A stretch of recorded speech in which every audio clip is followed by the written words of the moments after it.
Good evening. Thanks for joining us. Imagine you're a student sitting down to write an exam when someone beside you has a medical emergency. It's what a lecture hall full of students at Simon Fraser University were left to deal with last week. As the CBC's Tina Lovegreen reports, the students didn't call 911.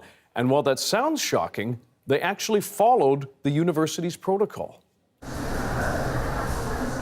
It happened here just over a week ago. SFU students were writing an archaeology midterm. Suddenly, a 58-year-old student in the back started breathing heavily. Kathy Lee Williams noticed his distress. The snoring got quite violent, and then he started shaking a bit. And then it continued on for probably about 2 or 3 minutes before the professor came up and then tapped him on the shoulder. But the student didn't respond. It was clear he was having a medical emergency. That's when SFU's emergency protocol kicked in. The TA, she called the campus security to come, and she told them that the man was not being responsive, and then they were going to send a first aid team down. And it took probably about a good 15 minutes for them to come, and then they did call the security twice to see what was going on.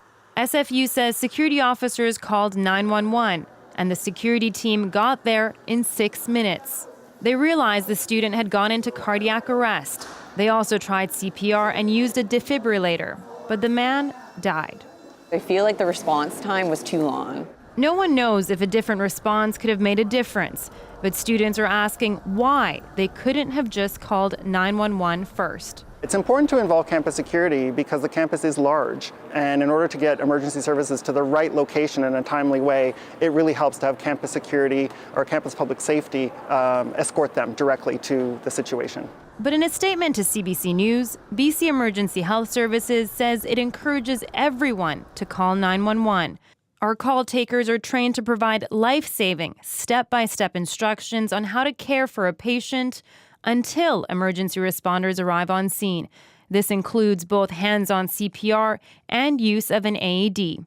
Despite what BC Emergency Health Services says, SFU is sticking to its policy. I think that the best call to make at our university is to call campus public safety. Kathy Lee Williams says she knows she's not to blame, but she still wonders. Well, because I could have done something, right?